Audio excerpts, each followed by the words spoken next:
अल्हम्दुलिल्लाहिल्लज़ी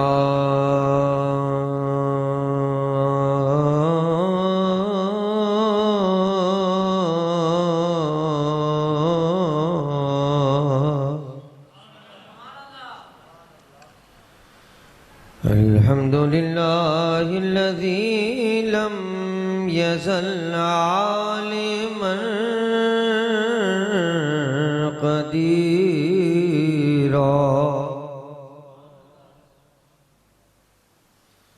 क़दीरन समीअन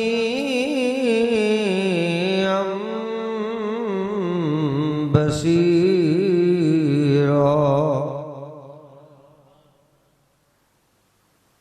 वस्सलातु वस्सलामु अला सय्यिदिल अंबिया वल मुरसलीन व अला आलिहि व सहबिहि व अहलि बैतिहि व औलिया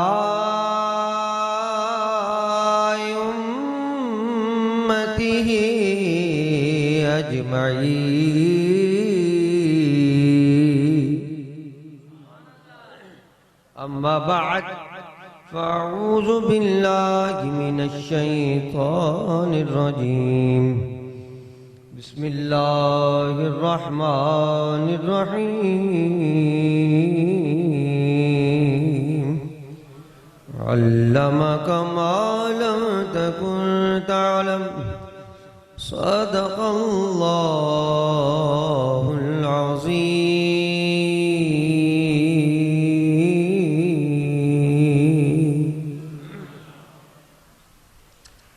इन्नल्लाह व मलाइकतहु युसल्लूना अलन नबी या अय्युहल्लज़ीना आमनू सल्लू अलैहि वसल्लिमू तस्लीमा। मिलकर मेरे साथ दुरूद पढ़ लो। अस्सलाम ऐसे ही दे दे बाबा से बुलंद पढ़ ले। अस्सलातु वस्सलामु अलैहि जज़ाकल्लाह जज़ाकल्लाह।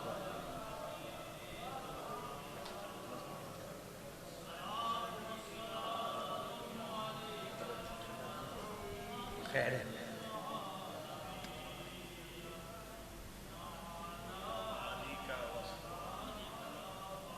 जज़ाकल्लाह व अला आलिका व अस्हाबिका या शफ़ीअल मुज़निबीन।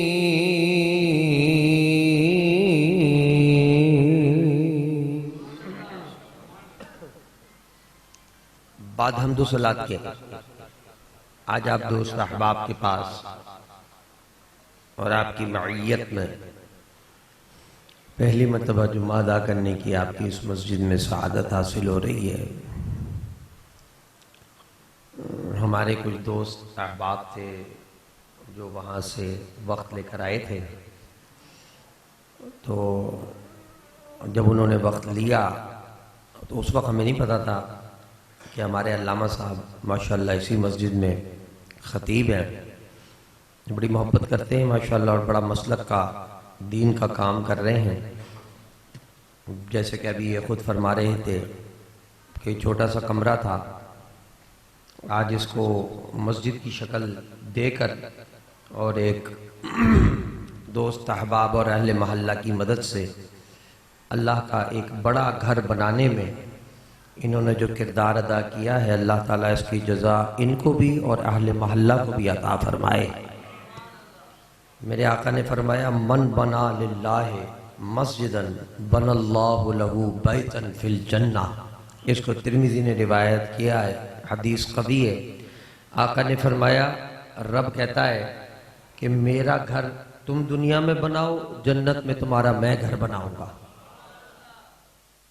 तो तमाम दोस्त अहबाब, अहले महल्ला, अहले इलाका जिन्होंने इस मस्जिद की तामीर में अपना हिस्सा डाला और हमारे इमाम साहब ने जितनी कोशिश और काविश की, अल्लाह ताला इसकी जज़ा इनको दोनों जहानों में अपने साथियों के साथ दोनों जहानों में इसकी जज़ा अता फरमाए। पहली बार आप दोस्त अहबाब के साथ मुखातब होने का मौका मिल रहा है।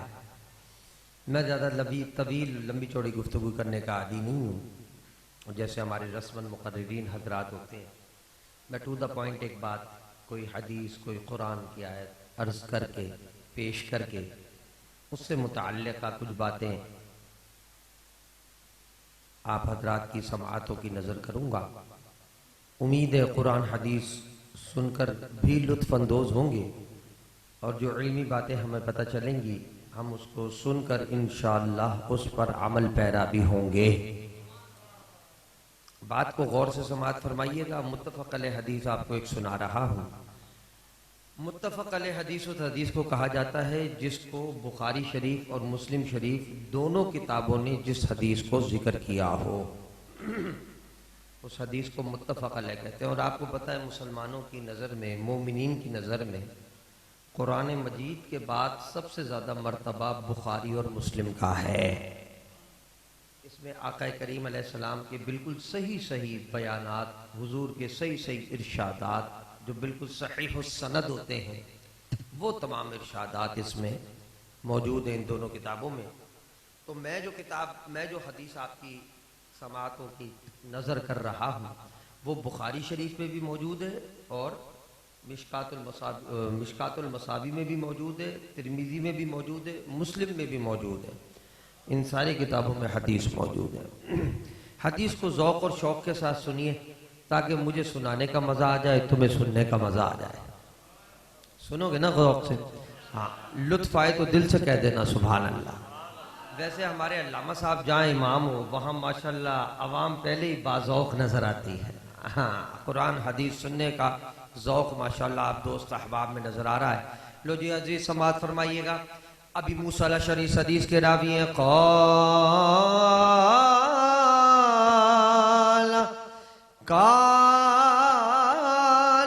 नबी सल्लल्लाहु अलैहि वसल्लम इज़ा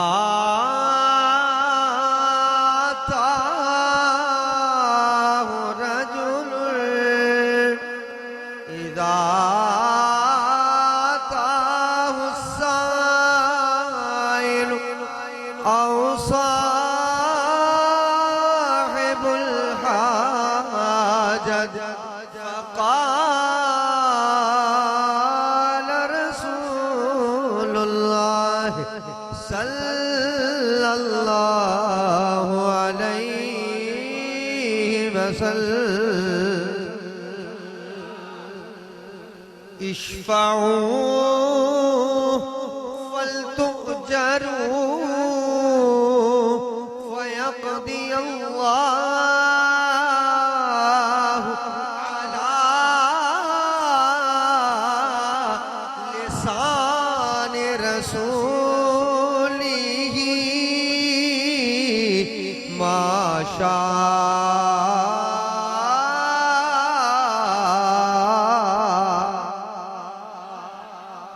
कह दो एक बार सुभान अल्लाह। लो जी हदीस का तर्जुमा सुनो, ईमान ताज़ा हो जाएगा। मेरे आका ने फरमाया, हज़रत मूसा अल-अशअरी हदीस के रावी हैं, कहते हैं इज़ा अताहु रुसाइल कान नबी सल्लल्लाहु अलैहि वसल्लम इज़ा अताहु साइल औ साहिबुल हाजा। मैं हदीस के अल्फाज इसीलिए नकल करता हूँ ताकि कोई बाद में ये ना कह दे कि नहीं ये हदीस नहीं है तो फला मौलवी ने अपनी कहानी सुनाई है। नहीं, दलील के साथ कहना कि हमने मुस्तफ़ा के कलाम का तर्जुमा भी सुना है, खुद मुस्तफ़ा का कलाम भी सुना है। डट के कहना बात कि नहीं हुजूर का कलाम सुनकर बात कर रहे हैं, ऐसी उड़ाई हुई बात नहीं, पक्की बात है। मुत्तफ़क़ अलैह हदीस है। दोनों किताबों के मैंने तुम्हें नाम बताया, उसके अलावा तिरमिज़ी मिशकातुल मसाबी में भी मौजूद है। बाब मखलूक पर शफ़क़त, मखलूक पर शफ़क़त करने का बाब है, उसमें यह हदीस मौजूद है। कोई भी बाब उठा, कोई भी हदीस की किताब उठा लेना जो मैंने तुम्हें जिनके नाम बताए, उनमें यह हदीस मिल जाएगी आपको। हजरत अबू मूसा अल-अशअरी हुजूर के बड़े प्यारे सहाबी हैं, वो इस हदीस के रावी हैं।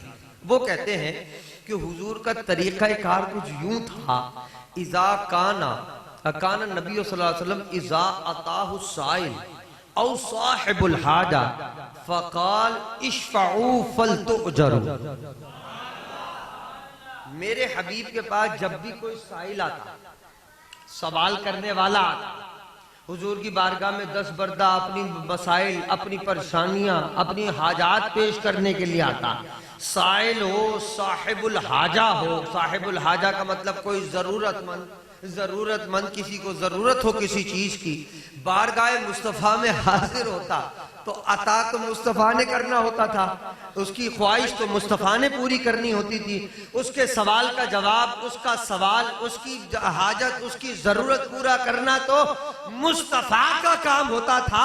लेकिन कुछ अंदाजे मुस्तफा देखो क्या है, बराबर में बैठे जो सहाबा होते थे, मेरा हबीब कहता इश्फ़ऊ फ़लतुअजरू, सवाल ये करने आया है, इसकी शफाअत तुम लोग करो, अता इसको भी हो जाएगी, अता तुमको भी हो जाएगी।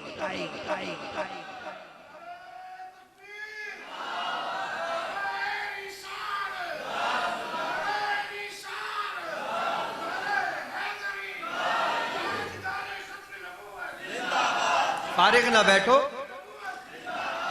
फारिग ना बैठो, ये जो मांगने के लिए आया है इसकी, ये अहले हक है, हकदार है, वाकई जरूरतमंद है, इसकी शफाअत कर लो, खाली सिफारिश कर लो, तुम्हारा क्या जाता है, बस सिफारिश करना तुम्हारा काम है, इसको भी दे देंगे, तुम्हें भी दिलवा देंगे, इसको भी दे देंगे और तुम्हें भी दिलवा देंगे। उसके बाद यक़दी अल्लाह, आगे हदीस के अल्फाज सुनने वाले, मेरे आका ने फरमाए वयक़दी अल्लाहु अला लिसान रसूलिही मा शाअ। अब तुम्हारी सिफारिश के बाद ये ना समझना कि तुम्हारी सिफारिश को पाए तकमील तक पहुंचाया जाएगा, नहीं, फैसला अल्लाह वही करेगा जो मुस्तफा की जबान कहेगी। मुस्तफा की जबान पर रब ने फैसला करना है, जो रब फैसला करता जाएगा मेरा मुस्तफा वही कहता जाएगा। लेकिन खाली दोनों नहीं जाएंगे, आने वाला भी लेकर जाएगा, तू भी लेकर जाएगा। जो खाली बराबर में बैठा है, कुछ नहीं कर रहा, लेने नहीं आया, उसको भी अता हो जाएगा। अब यहाँ से दो बातें बड़ी मजेदार समझने वाली, जो काबिल गौर बात। अभी दुनिया इसी बात पर झगड़ रही है, मुस्तफा के दर से कुछ मिलता है कि नहीं मिलता है सवाल। अभी इसी बात के ऊपर झगड़ रही है दुनिया कि दरे मुस्तफा से क्या बढ़ो, कहा कर रो भाई, यहाँ क्या मांगने आया है, डायरेक्ट रब के पास जा। हाय हाय हाय, यह हैरत की बात है, अभी तक भेजे शरीफ में ये बात नहीं आ रही कि दरे मुस्तफा का मकाम क्या है। कोई कह रहा इधर जा, कोई कह रहा उधर जा, अरे दरे मुस्तफा का मकाम तो यह है कि जो लेने आ रहा है उसे तो अता हो ही रहा है, जो खाली बैठा है खाली वो भी नहीं जा रहा, दामन उसका भी भर रहा है।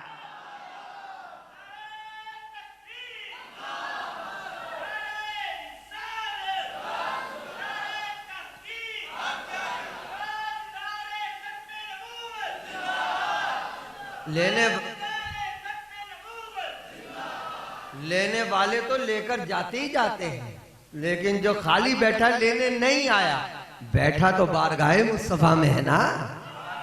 अब इस दरबार की ये शान नहीं कि जो आया है वही लेके जाए, इस दरबार की शान ये जो नहीं लेने आया वो भी लेकर जाए।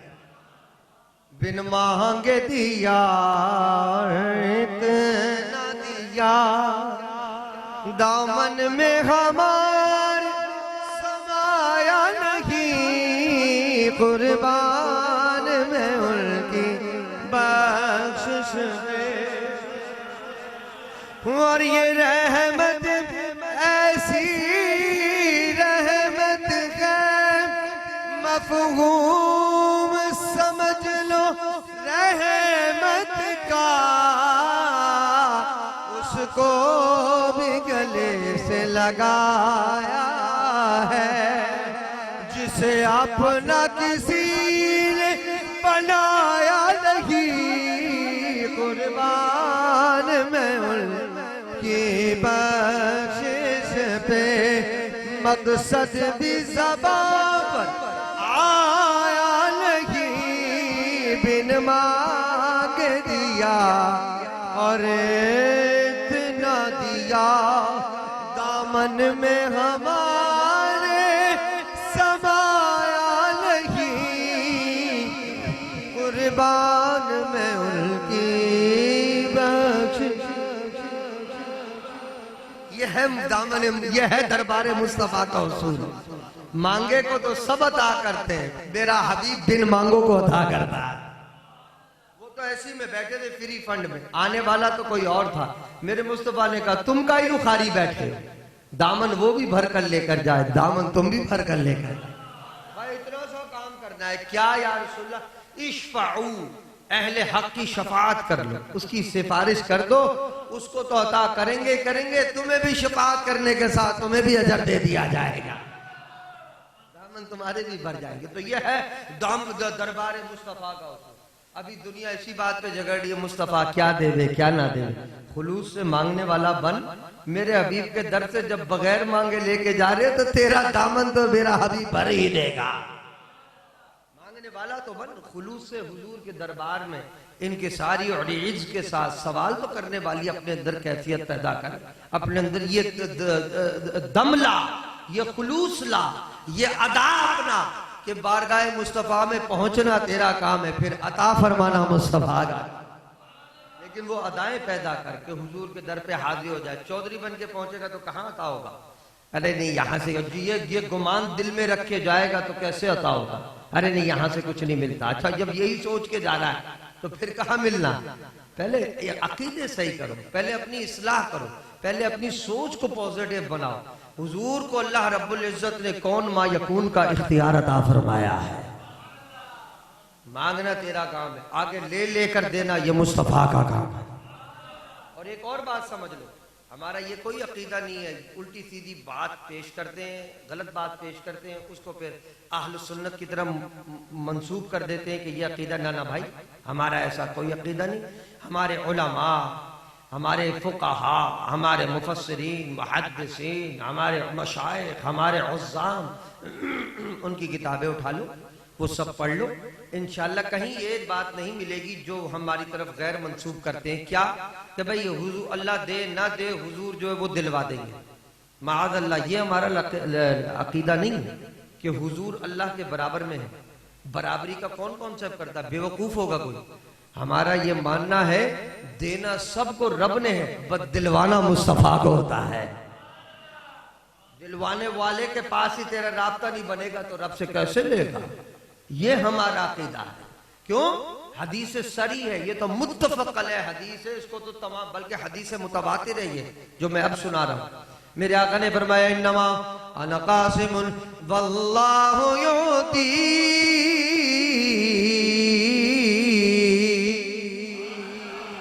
जिसको जो कुछ देता है रब ही देता है। वल्लाहु युती, अता करना रब का काम है। मालिक कुल, खालिक कुल, मुअती कुल, दर हकीकत अल्लाह रब्बुल इज्जत की जात है। माल उसके हैं, खजाने उसके हैं, मगर ऐसे नहीं देता। देता उसी को जो दर मुस्तफा से आकर सवाल किया करता है। दर मुस्तफा पे पहुंच के सवाल कर, फिर देना रब का काम है, दिलवाना मुस्तफा का काम है। तो देता सबको रब है, लेकिन हुजूर करीम सल्लल्लाहु अलैहि वसल्लम अल्लाह की बारगाह से दिलवाते हैं, सिफारिश फरमाते हैं, अर्ज करते हैं रब की बारगाह में, मौला मेरा उम्मती है, तेरा बंदा है, बड़ा जरूरतमंद है, ऐसा चला जाए दरे मुस्तफा से, तेरे दर से, तो मौला मजा नहीं करेगी बात, अता फरमा दे। फिर हबीब इस तरह कहे तो फिर रब किसको खाली जाने देता है? खुद रब कहता है वम्मा साइला फला तनहर, महबूब तेरे तो दर की शान ही है, कोई आ जाए पास हो ना हो वापस ना भेजना, बस देना तेरा काम है, पीछे से अता करना हमारा काम है।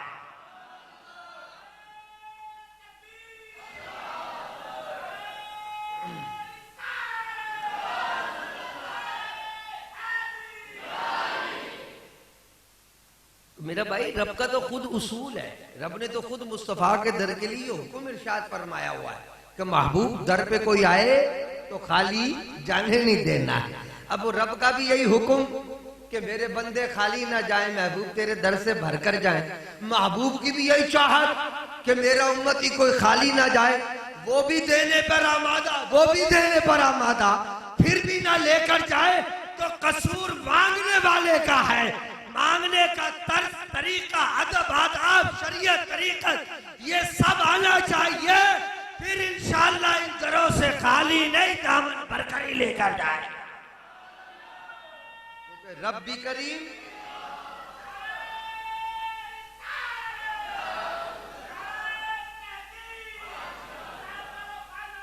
हाय हाय हाय, क्या बात है। रब की दर की, उसकी अता करने के अंदाज ही अलग है। अल्लाह सुनता सबकी है, सबको अता भी कर रहा होता है, बस अपना अपना अंदाज होता है। किसी को किसी अंदाज में दे देता है, किसी को किसी अंदाज में देता है, किसी को कहीं नफा दे देता है, दूसरी जगह हमारे भेजे में वो बात नहीं आ रही होती। लेकिन खुलूस से मांगी हुई दुआ और हबीब के वसीले से हो, वो रद्द नहीं जाती, मिलता जरूर है। तो हजरत बायजीद बुस्तामी के दौर में एक बंदा था, वो जनाब आप हज करने के लिए गए, हजरत बायजीद बुस्तामी हज पे गए तो एक बंदा मिला आपको, वो काबे के सामने जोर से चीख चीख के रो रो के लब्बैक अल्लाहुम्मा लब्बैक ला शरीका लक लब्बैक इन्नल हम्दा वन निअमत लक वल मुल्क ला शरीका लक। ऐ मौला तेरे अलावा कोई शरीक नहीं, तू ही है सबको देने वाला मौला, तेरी बारगाह में आ गया हूँ, तूने बुलाया है तो आया, मुझ में कहाँ दम तेरे बगैर बुलाए आ जाए, तूने बुलाया हाजिर हो गया हूँ। अब तेरे घर पर आने के बाद भी तुझसे पनाह मांगू, तुझसे मगफिरत मांगू, तेरे दर से सवाल करूं और वापस भेज दे तो ये तेरी शान के लायक नहीं मेरे मालिक। करम फरमा मालिक, बड़ा गुनाहगार, मगफिरत फरमा दे। रो रो के जनाब मगफिरत मांग रहा है रब से, अर्जियां कर रहा है, मौला बख्श दे, करम फरमा। यहाँ तक के रिवायतों में आता है, हजरत बायजीद बुस्तामी फरमाते हैं, जब वो अल्लाह की बारगाह में सदा लगाया करता था तो दिल पे जाके सदा लगती थी, आंखों से आंसू रवा हो जाते। इस दर्द के साथ रब को पुकार रहा था, मौला तेरे दर पर आज हो गया हूं, तो अब तो खाली जाना शान के लायक तेरे तो नहीं ना कि हम तेरे दर से खाली भेज दे। मौला मगफिरत फरमा दे, बस ज्यादा कुछ नहीं, मैंने यहाँ लब्बैक ला शरीका लक लब्बैक की सदा लगाई है, तू भी उधर से एक बार सदा लगा दे, लब्बैक या अब्दी, अगर तू हाजिर है मेरे पास तो मैं भी तेरी सुन रहा हूं। ये सदा सुना दे, मैं खुश, मेरा काम पूरा हो जाएगा, मेरे रब ने मेरी हाजिरी कबूल कर ली।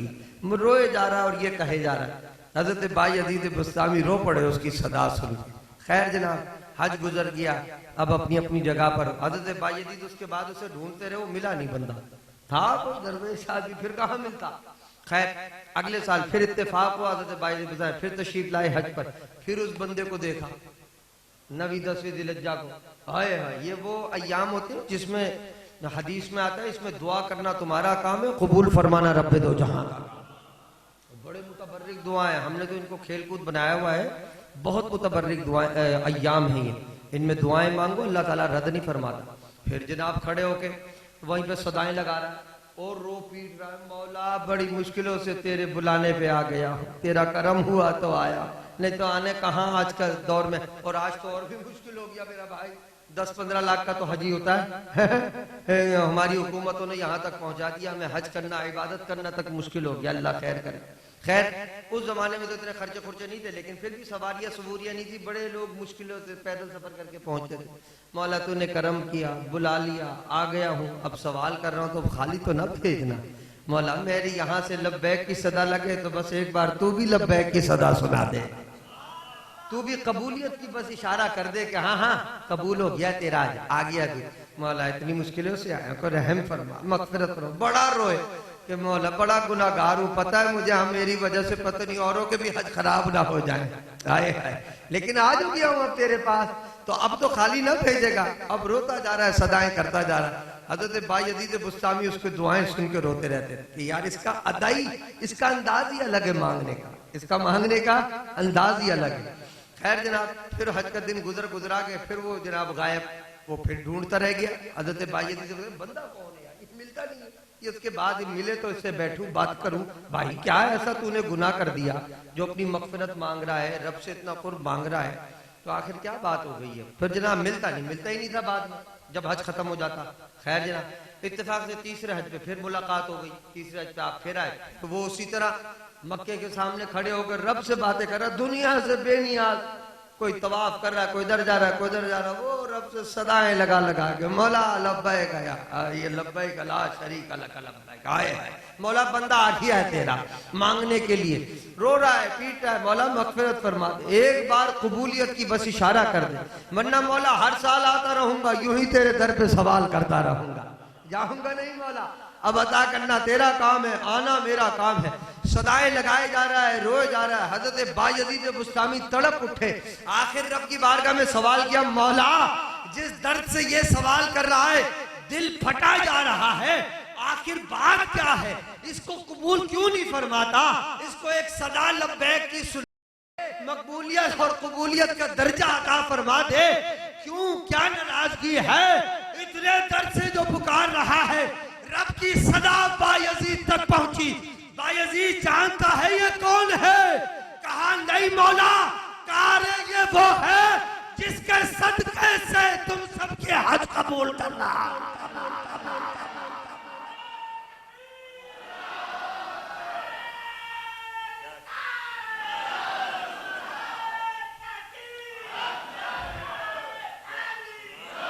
वो इसके हज की बात कर रहा है, तू इसके हज की बात कर रहा, और भाई तुम सबका हज इसके सदके कबूल हो रहा है। अच्छा मौला, बायजीद का भी? हाँ बायजीद, तेरा हज भी इसके सदके से कबूल कर रहा। तो मौला इतनी पहुंची हुई चीज है, इतनी जबरदस्त शख्सियत है, तो मौला फिर इसको सदा क्यों नहीं दे देता कि लब्बैक या अब्दी? रोज हो रहा है तो उसको कबूलियत का इशारा क्यों नहीं देता?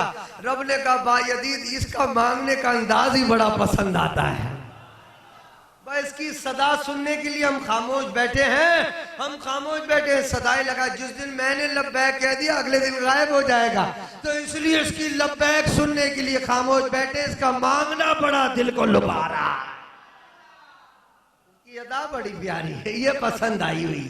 कहने का मतलब है रब का अंदाज कबूलियत अलग अलग है। मांगने वाला बन, मुस्तफा का अदब दिल में हो, हबीब की दरबार में सही मानों में तेरी पहुंच हो, फिर हुजूर के इश्क और मोहब्बत को दिल में रखते हुए रब से सवाल करे, रब इंशाअल्लाह जरूर अता फरमाता है।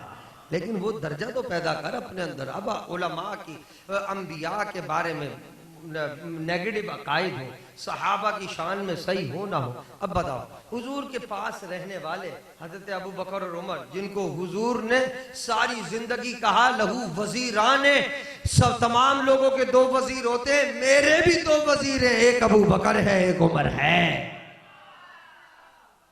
और मेरे आका, हदीस में आता है, इसको तिरमिज़ी ने नकल किया है, मेरे आका दोनों सहाबा के हाथ पकड़कर साथ लेकर जा रहे हैं, और मेरे आका फरमा रहे हैं जिस तरह ये साथ जमीन पर है, कल कयामत में भी इसी तरह हम साथ साथ उठेंगे।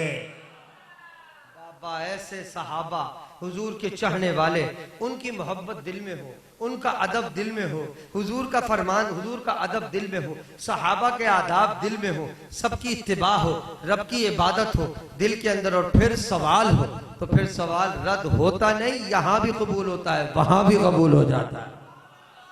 लेकिन ये सारी चीजें पैदा कर अपने अंदर, फिर सवाल करने का मजा ले। तो पहली बात तो ये कि हुजूर करीम सल्लल्लाहु अलैहि वसल्लम को रब ने इतना मुख्तार कुल बनाया, इतना इख्तियार अता फरमाया कि हबीब के दर का कमाल ये कि जो लेने आए वो तो पावे पावे, जो बराबर में बैठा है खाली वो भी नहीं, वो भी दामन भर कर जाता है।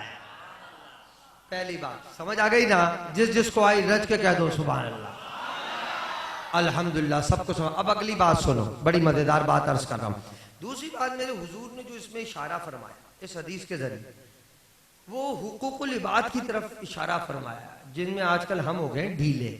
मेरे आका ने बड़े खूबसूरत अंदाज से अपने सहाबा की तरबियत फरमाई। सहाबा बैठे हुए खाली, मेरे आका ने फरमाया ये मांगने आया है तो तुम खाली क्यों बैठे हो? अहले हक को देख रहे हो तो उसकी सिफारिश करो, वो वाकई जरूरतमंद है, उसको जरूरत है, वो सही सवाल कर रहा है, नाहक सवाल नहीं।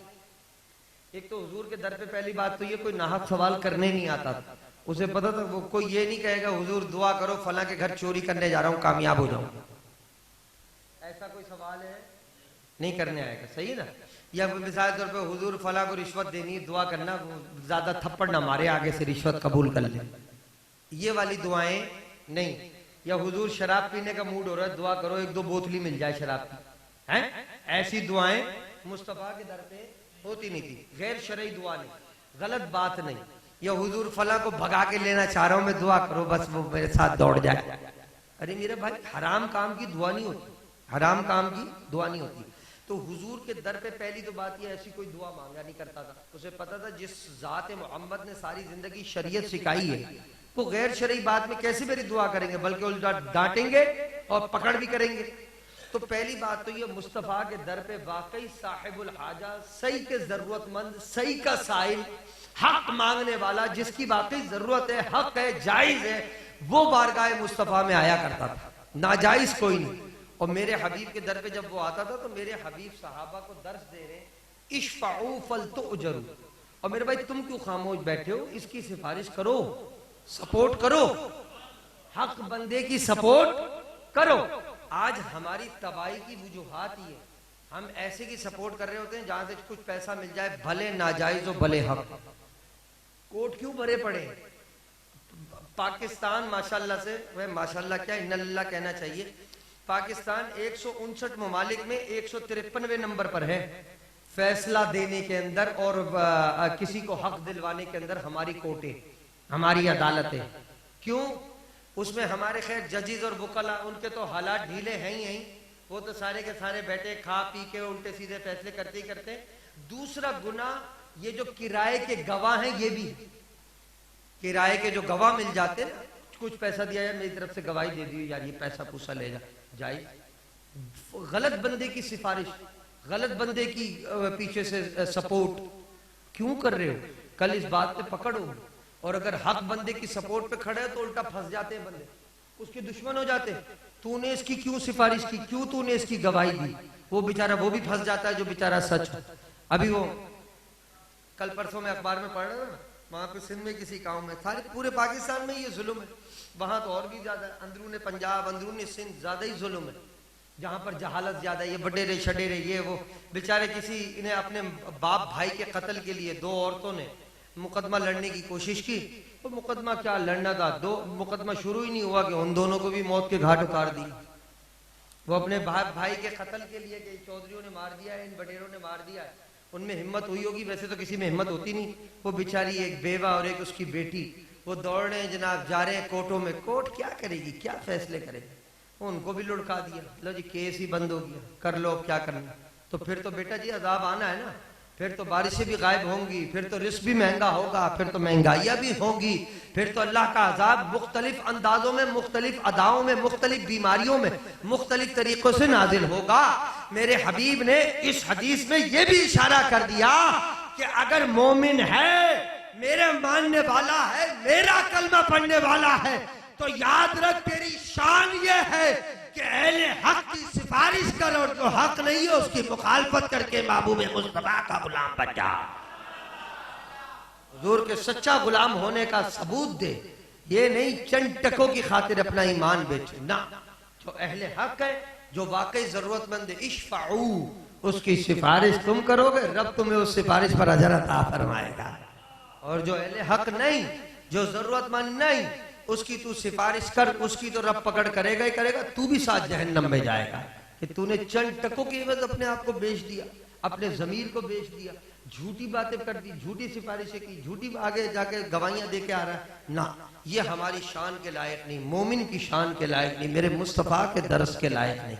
इसलिए दूसरी बात हुजूर ने यहां से ये भी समझाई कि जो अहले हक को जरूरतमंद हो, उसकी सिफारिश में, उसकी सपोर्ट में, उसकी गवाही में पीछे ना हटो, उसका साथ दो हर हिसाब से। ये साथ देना रब को तुम्हारा इतना पसंद आएगा, रब उसे तो अता करेगा, तुझे भी अता कर देगा, साथ साथ तेरी भी मौज लग जाएगी।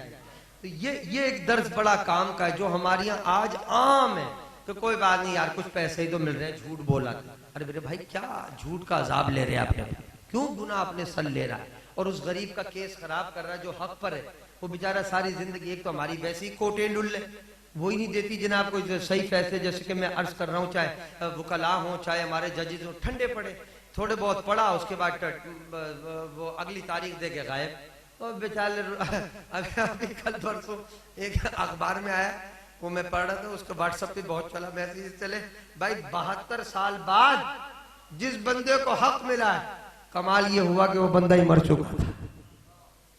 72 साल बाद कोर्ट ने कहा हाँ भाई इसकी ये जमीन है, इसको दे दो। अब वो बंदे को देने का जब ऑर्डर किया, वो बंदा ही दुनिया में मौजूद नहीं था। 72 साल बाद कौन रहेगा यार? क्या ड्रामा लगाया, क्या तमाशा लगाया। फैसला उमर की अदालत जैसा हुआ करता है। हाय हाय, इधर अवाम पहुंची, उधर उमर के दर से फैसला आ रहा। ये थे लोग मेरे मुस्तफा के सोबत याफ्ता।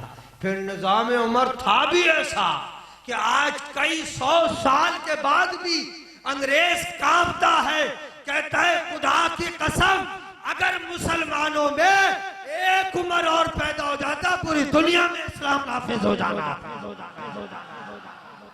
अंग्रेज कहते हैं ये है उमर का रौब, ये है उसका हक, ये है उसके फैसला करने की ताकत और सलाहियत कि जो मेरे मुस्तफ़ा के दर से उसे मिली थी, जो मेरे मुस्तफ़ा की तरबियत ने उमर को सिखाया था।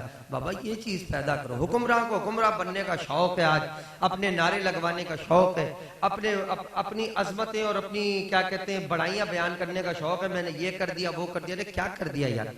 तुम 2 निज़ामों को संभाल लो। हमारे मुल्क के दानिश्वरों के स्टेटमेंट उठा के देखो, जो कि टीवीओ पे भी तस्करे करते रहते हैं, मुज़ाकरों में बैठे रहते हैं, उनके मैसेजेस भी चल रहे होते हैं। अक्सर दानिश्वरों का कहना ये, सिर्फ 2 इदारे समझ जाएं तो पाकिस्तान के अंदर 50 से 60% करप्शन खत्म हो जाएगी। एक अदलिया और एक हमारी पुलिस के निज़ाम संवर जाएगा, तो पाकिस्तान में 60-70% अवामुन्नास को हक मिलने शुरू हो जाएंगे, सिर्फ ये 2 इदारे सही हो जाए। ये जितनी भी गवर्नमेंटें आती हैं, सारी बातें छोड़ो, तुम इन 2 इदारों को सही करो यार, बाकी की क्या इस्लाहात करो। बंदे को इंसाफ तो मिले जिस जगह पे जाना। ये 2 जगह इंसाफ की, वहीं से बेचारे ख्वारों के घूम के आ जाते, मिलता ही नहीं कुछ। ओ सदियां लग गई हैं, नस्लें गुजर गई हैं, इंसाफ नहीं मिला। तो दूसरी बात ये इंपॉर्टेंट है। तीसरी और आखिरी बात अर्ज कर रहा हूं, दूसरी बात ये इंपॉर्टेंट है, समझते जाइएगा और अपने दामन में इसे समोते जाइएगा कि हमेशा हक की सिफारिश करें, हक का साथ दें। हक का सिफारिश और साथ करने में अल्लाह ताला आपको भी अजर अता फरमाता है। दूसरी बात ये इंपॉर्टेंट, तीसरी और इंपॉर्टेंट तरीन बात, यक़दी अल्लाहु अला लिसान रसूलिही मा शाअ। ये हदीस के आखिरी अल्फाज है। हबीब ने फरमाया भाई तुम्हारा काम है सिफारिश करना, तुम सिफारिश कर देना मेरी बारगाह में आकर के हुजूर ये जरूरतमंद है, वाकई इसको अता फरमा दे। भाई ये कह दो खाली, आगे देना ना देना हमारा काम है। जो अल्लाह ने फैसला फरमाना होना वही, जो अल्लाह ने, हाँ मालिक कुल, मुख्तार कुल, इख्तियार कुल, खालिक कुल, वो अल्लाह रब्बुल इज्जत की जात है। वो अलग बात है, अल्लाह के महबूब अगर किसी बात पर अकड़ जाए, अटक जाए, मचल जाए, मौला कर देंगे, तो फिर रब उनकी मछलों को, उनकी पकड़ने को, उनके बिफरने को, उनके सवालों को रद्द नहीं करता, जो मांगते वही अता कर देता है। हाँ बात यही है, बात यही है कि अल्लाह ताला की बारगाह में ये महबूब इतने होते हैं कि अगर सवाल के लिए अल्लाह की बारगाह में मचल जाए ना, मौला अब हम भी तेरी बारगाह में आके मांग रहे हैं तो अब तो अता फरमा दे। सैयदना गौसे आजम रज़ी अल्लाह अन्हु के बारे में आता है कि आप ऐसी थोड़ी, गौसे आजम लक़ब था, आपका असल नाम तो अब्दुल कादिर शाह जिलानी था, आपका लक़ब था गौसे आजम, यानी बहुत बड़ा मदद करने वाला। अब इसमें भी लोगों को चिढ़ हो जाती है कि क्या बड़ा मदद करने वाला, बड़ा मदद करने वाला सबसे ज्यादा तो अल्लाह ताला। हाँ हाँ, खालिक में सबसे बड़ा अल्लाह मददगार। और कादिर शाह जिलानी का गुजर हुआ, देखा बुढ़िया खड़ी, काज लोगों से पूछ के आओ क्यों खड़ी, कहने लगी बेटा आने वाला है मेरा। कितना अर्सा हो गया? कहने लगे 2-3 महीने हो गए। किस में आ रहा था? क्या फला जहाज में होगा, उसको तो कन्फर्म हो गई है, उसको तो डूबा हुआ हुआ, उसके तो सारे बंदे डुबा गए हैं, तू अब बेटे को ढूंढ रही हाय। तो उसने कहा ये कौन है? ये कहे गौसे आजम अब्दुल कादिर शाह जिलानी। हाय कहा ये है गौसे आजम? क्या? हाँ हाँ। क्या जिनके दर से कभी कोई खाली ना गया, ये वही है? कह रहे हाँ ये वही जात है। वो दौड़ती हुई आपके पास पहुंच गए, हुजूर मेरा बेटा दिलाओ, दुनिया कहती है मर गया है, मेरा मानना है तुम मांगो तो रब उसको जिंदगी अता फरमा देगा। दिलवाओ ना मुझे, मेरा बेटा दिलवाओ। मचल गई, मेरा एक ही सहारा, मेरा कोई भी नहीं, बुढ़ापा बड़ी बुरी तरह गुजरेगा। कोई निगाह फरमाओ, कोई रब की बारगाह में अर्ज करो। सैयदना गौसे आजम की आंखें भी आप दीदा हो गई कि ये अकेली बुढ़िया, इसका अकेला सहारा। मौला की बारगाह में हाथ उठा दिया, मौला अगर अब्दुल कादिर शाह जिलानी की तेरी बारगाह में कोई वक़्त है, कोई सवाल को अगर कोई जजा देता है, कोई सुनता है मेरी, तो मौला मांग रहा है तेरा बंदा अब्दुल कादिर, इसको इसका बेटा भी अता फरमा दे। और मौला ये अब्दुल कादिर यहाँ से हटेगा नहीं जब तक इस बुढ़िया को इसका बेटा नहीं दिला देता। अभी दुआ के लिए हाथ उठाए थे, देखा सामने से बेड़ा हुआ तारा वापस आ रहा है।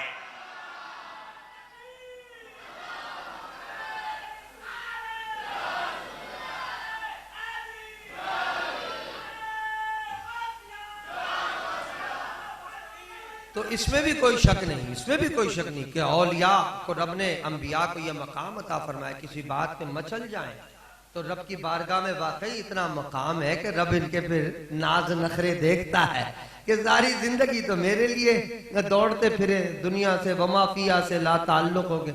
आज कोई बात कहें हम ना माने तो ये रब की शान के खिलाफ है। रब ताला अता फरमा देता है, लेकिन फाइनल फैसला करना रब ने। ये बात समझ लो, मुख्तार कुल मालिक कुल अल्लाह रब्बुल इज्जत की जात है आखिर में। इसलिए मेरे आका ने फरमाया यक़दी अल्लाहु अला लिसान रसूलिही मा शाअ। अल्लाह ताला जो भी फैसला फरमाएगा इंशाअल्लाह तुम्हारे हक में बेहतर होगा, बस राजी रहना तुम्हारा काम है। ये एक मैनेजमेंट का बड़ा खूबसूरत उसूल बता दिया मेरे आका ने। आका ने बड़ा प्यारा उसूल है। तुमने अपनी दरख्वास्त रख दी मेरे सामने, मैंने सिफारिशी करने वालों को भी तुम्हारे साथ मिलाकर तुम्हें भी अता करवा दिया, उनको भी अता करवा दिया, दोनों का बेड़ा पार करा दिया। लेकिन अब मिलना किस शक्ल में है, अता कैसे होना है, ये हम पर छोड़ दो। ये अल्लाह के रसूल पर छोड़ दो। यक़दी अल्लाहु अला लिसान रसूलिही। अल्लाह ताला जो हबीब की जबान पर फैसला फरमाएगा, जो हमने करना होगा वो अब हम करेंगे। कि तुम्हें कैसे दिलाना, वो नहीं कि जो मैंने इस सूरत में मांगा तो यही चाहिए, नहीं। आप सवाल करके चले जाएं, आगे अल्लाह ताला हो सकता है दूसरे अंदाज से, बेहतर अंदाज से डबल करके अता फरमा दे, किसी और अंदाज में रब ताला अता फरमा दे। तुम्हें क्या पता इस बारे में कि किस तरह मिलना है, क्या करना है। वो मौलाना रूम रहमतुल्लाह अलैह ने लिखा एक बड़ा मजेदार वाकया। एक बादशाह था, उसके बहुत सारे वज़रा थे। एक वजीर जो था वो बड़ा सूफी मिजाज था, तवक्कुल अल्लाह, अल्लाह पर तवक्कुल। जब भी कोई बात होती थी तो जब भी कोई बात हुआ करती थी तो वो ये कहा करता था कि भाई जैसे अल्लाह की मर्जी, ये सब अल्लाह का करना है, अल्लाह ताला की इसमें कोई बेहतरी होगी। अब उसने, बादशाह ने कोई फैसला किया तो बाकी वजीरों से पूछा, हाँ भाई कैसा है। तो बाकी जो टट्टू पंजू किस्म के वजीर होते थे, सिफारशी चाबलूसी करने वाले, वो देखा वाह वाह वाह वाह, क्या बादशाह ने कमाल बात की, सुभान अल्लाह सुभान अल्लाह। होते ना ऐसे सिपाही फजूल की वाह वाह वाह वाह करते रहते, जिनको पैसे ही इस बात के मिलते हैं कि तुमने हाँ हो गलत हो सही हो, बस तुमने वाह वाह ही करनी है बस। हाँ तो वो बैठ के वाह वाह वाह वाह, क्या बात की, वाह बादशाह साहब क्या बात की। उससे जब पूछते हाँ भाई, कहने लगा अल्लाह बेहतर जानता, अल्लाह की इसमें कोई बेहतरी होगी। उन्होंने कहा कि मैंने काम, तू हर बात में अल्लाह को ले आता है। बादशाह तब गया कि यार मेरी ये क्यों नहीं तारीफ करता। तो उसने कहा भाई मैं ये समझता हूँ कि करता तो तू है, लेकिन असल फैसले अल्लाह के ही होते हैं। तो अगर तूने गलत किया है तो अल्लाह ताला तुझे उसका भी दिखा देगा, अगर सही किया है तो अल्लाह ताला उसमें बेहतरी पैदा फरमाएगा और तुझे भी उसका अजर मिल जाएगा। खैर जनाब, तो उसको बड़ी गुस्सा चढ़ता था बादशाह को कि ये मेरे साथ क्यों नहीं देता। मौलाना रूम रहमतुल्लाह अलैह ने लिखा है वाकया मसनवी शरीफ के अंदर। मसनवी शरीफ बड़ी फारसी की मशहूर किताब है जिसमें बड़े नसाए नसीहतें, बड़े मजेदार वाकया। हमारे दादा मुर्शिद शाह महमूद रहमतुल्लाह अलैह ने उसका किताब का तर्जुमा लिखा है मसनवी शरीफ के नाम से, उसके तर्जुमे बहार मसनवी। तो उसमें छोटी छोटी हिकायतें मसनवी शरीफ में से मौलाना रूम रहमतुल्लाह अलैह की उतार के लिखी चंद, वो तो बहुत सारी उन्होंने तो लिखी, तो उसका तर्जुमा लिखा उर्दू में, फारसी में। ये बड़ी मशहूर किताब है। हमारे यहाँ हबीबाबाद के जो हमारी ये क्या कहते हैं अपना खड़ेपड़ शरीफ, खड़े बड़े पीर सरदार साहब दामद बरकातुहु मिला लिया, वो बड़े उनके वालिद बड़े शौक से सुना करते थे मसनवी शरीफ। जब क़िबला वालिद गिरामी डॉक्टर साहबजादा अबुल खैर मोहम्मद जुबैर दामद बरकातुहुल आलिया हमारे पीरो मुर्शिद जब बंदियाल जाया करते थे पढ़ने के लिए, तो ये आपके क्लास फेलो थे, हमारे पीर खड़ेपर शरीफ के जो सरदार हैं, पीर सरदार साहब, ये और हजरत जो है साथ वहाँ पढ़ा करते थे। तो हजरत साहब इनके यहाँ स्टे करके थोड़ा मिल कर, इनके वालिद साहब बड़ी बुजुर्ग शख्सियत थे, उनसे मिल के मुलाकात करके और दस बोसी करके फिर आगे जाया करते थे। तो हजरत साहब फरमाते थे, हमें खुद सुनाते थे ये बात कि पीर साहब के जो वालिद साहब थे वो मुझे बिठा लिया करते थे, अरे भाई साहब तुम तो बस अपनी आवाज़ में मुझे मसनवी शरीफ के जरा चंद शेर सुना दो मुझे। हजरत साहब की आवाज़ बड़ी प्यारी थी, अभी भी बड़ी ज़बरदस्त, और बचपन में और भी ज़्यादा। तो हजरत जब मसनवी के शेर सुनाया करते थे फारसी में तो बड़ी दाद दिया करते थे, और बुजुर्गों का अपना एक अंदाज हुआ करता था, लुत्फ उठाया करते थे कलामुल्लाह से और अल्लाह के प्यारों के कलाम से और अहादीस मुबारका से, जहाँ से सुनने को मिल जाए तो सुन के बड़ा मज़ा लेते थे। तो वो मसनवी शरीफ हजरत को भी बड़ी आती है, कबीला वालिद गिरामी को भी उसके अशार बड़े याद है। हमें तो फारसी वारसी ज़्यादा आती नहीं कुछ, ज़्यादातर हमने अरबी पे ही जोर रखा, अरबी इंग्लिश वगैरह पे। तो खैर तो पुराने उलमा फारसी को साथ साथ पढ़ा करते थे, तो मसनवी सारी फारसी के अंदर थी। तो फारसी के अशार में उन्होंने ये वाक़यात लिखे हैं छोटे छोटे, अल्लामा मौलाना रूम रहमतुल्लाह अलैह ने, उसमें ये वाक़या लिखा हुआ जो मैं सुना रहा हूँ तुम्हें, कि वो जनाब बादशाह ये कहा करता था कि जनाब तू क्यों नहीं मेरी तारीफ करता कि मैंने बड़ा ज़बरदस्त फैसला किया, ये किया वो किया, तू हर बात में जी अल्लाह ताला की मर्जी, अल्लाह ताला की इसमें कोई हिकमत होगी, अल्लाह ताला जाने क्या है इसके पीछे, अच्छाई है बुराई है, मैं क्या कहूँ इस बारे में, बाकी भी तो मेरी तारीफ करते, तू क्यों नहीं करता।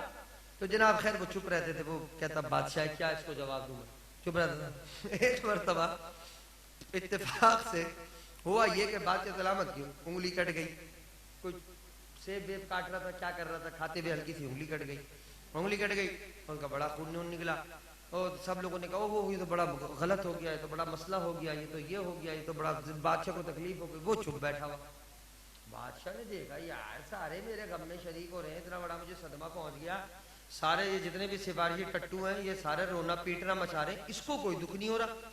वही जो सूफी मिजाज वजीर था, सूफी आदमी, उससे पूछा हाँ भाई तू क्या कहता है, आज भी यही कहेगा क्या, कह रहे हैं हाँ जी मैं तो आज भी यही कहूंगा, इसमें अल्लाह की कोई ना कोई हिकमत होगी। अल्लाह बेहतर जाने जी इसमें क्या हिकमत है, अल्लाह ताला करम फरमाए, हो सकता है आपको इसके जरिए से सवाब देना मकसूद हो और कोई हिकमत हो अल्लाह की इसमें। वो तब गया बादशाह कि मेरे यहाँ खून के धारे निकल ले, इसको अल्लाह की हिकमत याद आ रही, डालो इसको जेल के अंदर। ससुरे को इसकी बात ही नहीं समझ में आती, हर दफा उसको पकड़ के जिंदान में डलवा दिया, जेल में डलवा दिया। खैर जनाब वो छोटा सा जख्म था, वो पट्टी पुट्टी बांध के अगले दिन बादशाह का मूड हुआ शिकार पे जाने का, शिकार पे निकल गए जनाब। शिकार पे निकले वो सारे वजीर वजीर भी साथ, शिकार करते करते जनाब अपने लश्कर से अपने काफिले से अलग हो गया, अपने काफिले से दूर हुआ तो वो किसी आदमखोरों के हत्थे चढ़ गया जो बंदे पका के खाते थे, और उसके साथ दो वजीर और थे, बाकी सब जुदा हो गए। वो दो वजीर और वो तीसरा बादशाह, ये तीन बंदे रह गए, बाकी सब जुदा हो गए थे। अब ये तीन बंदे रह गए। अब वो आदमखोर कह लो जी आज तो दावत हो गई है बड़ी शानदार, बादशाह भी पकाकर खाएंगे और दीगर भी खाएंगे। अब जनाब वो देगे तैयार कर रहे हैं और जनाब नाच रहे हैं गा रहे हैं आदमखोर जो होते हैं जंगल में। अच्छा अब जनाब उनके सारे कपड़े कुपड़े उतार उतूर के जनाब अब चेकिंग हो रही है, तो भाई कौन कहता है, वो बादशाह की पट्टी लगी हुई देगी, उसने अपनी जबान में कहा भाई ये क्या है, तो उसने कहा भाई ये तो जख्म में लगा हुआ है मेरा। उसने पट्टी खींची तो उसके अंदर जख्म था, उसने बादशाह को ठुड्डे मार के निकाल दिया, चल भाई तू दफा हो जा। वो जो दो वजीर थे उनको पका के खा गए, उसको भगा दिया तू जा, क्योंकि उनका ये उसूल था कि वो जख्मी इंसान को या जो भी जिसमें कट लगा हुआ हो या जो प्योर ना हो, जैसे अपने अभी बकरे पे कट वट लग जाए तो बकरी का काम खराब हो जाता है, वो फिर उसमें वो किसी का सींग टूट गया कुछ टूट गया तो फिर वो उनकी कुर्बानी, वो आदमखोरों के भी बड़े उसूल थे, वो भी कहते थे भाई कुर्बानी चाहिए पक्के बंदे की, जो वो टूटा फूटा ना हो, जख्मी अख्मी ना हो। उसको भगा दिया। वो तो भाई अपने कपड़े वपड़े लेके करम जान बची, सल्तनत पे बैठते ही तख्त पे बैठते ही सबसे पहले उसने उस वजीर को आजाद कराया, जाते के साथ ही सबसे पहले वजीर को आजाद कराया। उन्होंने कहा भाई तू सही कह रहा था, रब की हर चीज में हिकमत होती, आज इसे एक कट की वजह से रब ने जान बचा दी, रब अपने से कट की वजह से जान बचा दी, तू सच कहता था। वो बेचारे भेंट चढ़ गए जो दो बार जो ज्यादा सिफारिशें किया करते थे, ज्यादा चाबलूसी करते थे। कहने का मतलब ये कि अल्लाह रब्बुल इज्जत की जबान पर, अल्लाह रब्बुल इज्जत ने मुस्तफ़ा की जबान पे, औलिया की जबान पे जो फैसला करना होता है वो अल्लाह जाने। आप उस पर सुकूत इख्तियार करें, आगे से चिक चिक ना करें, यार ये कहा कह दियो, ये कैसे कर दिया, ये क्या कर दिया। ये मैनेजमेंट के उसूल है। आपने किसी को अपना सब कुछ मान लिया तो अब खामोशी से उसकी इत्तिबा करना आपका काम है। कामयाबियां अता फरमाना रब्बे दो जहां का काम। अपनी हर जगह अकल न लड़ाएं। आपकी अकल वहां तक नहीं पहुंच सकती जहां अल्लाह अल्लाह के रसूल की तदबीरें पहुंचती हैं। इसलिए ये बात भी पता चल गई मेरे हबीब के इस आखिरी फैसले से कि यक़दी अल्लाहु अला लिसान रसूली मा शाअ। अल्लाह ताला जो फैसला करे वो उसकी मर्जी है, उस पर राजी होना तुम्हारा काम है। फिर कितनी जगहों से किस अंदाज से अता करता है ये रब्बे दो जहान, इस बात का तुम्हें अंदाजा नहीं होगा। तो खैर दुआ करो अल्लाह ताला हमें अपनी रजाओं में राजी रहने की तौफीक अता फरमाए, अपने फैसलों पर राजी रहने की तौफीक अता फरमाए। शेर तो माशाल्लाह सुना दिया था, कुर्बान में उनकी बख्शिश है जी, हो गया है शेर तो माशाल्लाह काफी हो गया। तो एक शेर और सुना है, किसी और नात का सुना है? अच्छा जी, तो और नात कौन सी सुनाऊं मैं आपको? अभी कोई से चले यही सुन ले। सबसे औला हमारा नबी, सबसे बाला वाला और अपने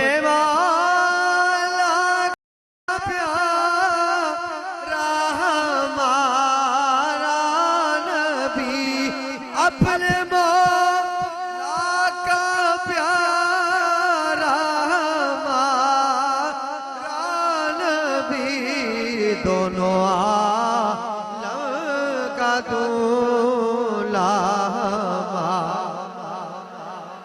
दोनों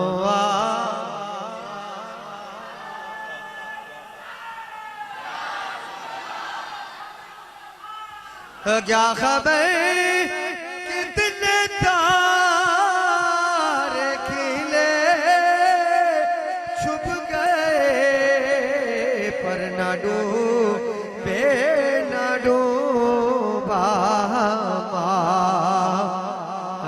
नबी, पर न डूबे न डूबा नबी, सबसे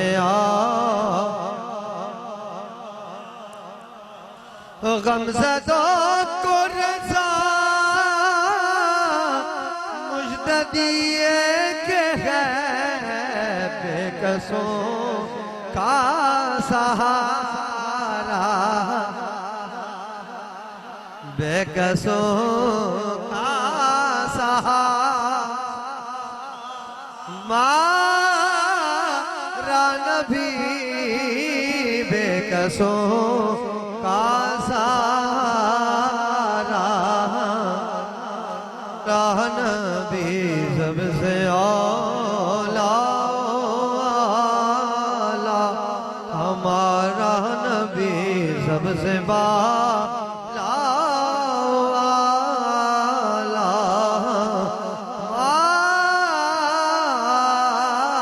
हमारा नबी।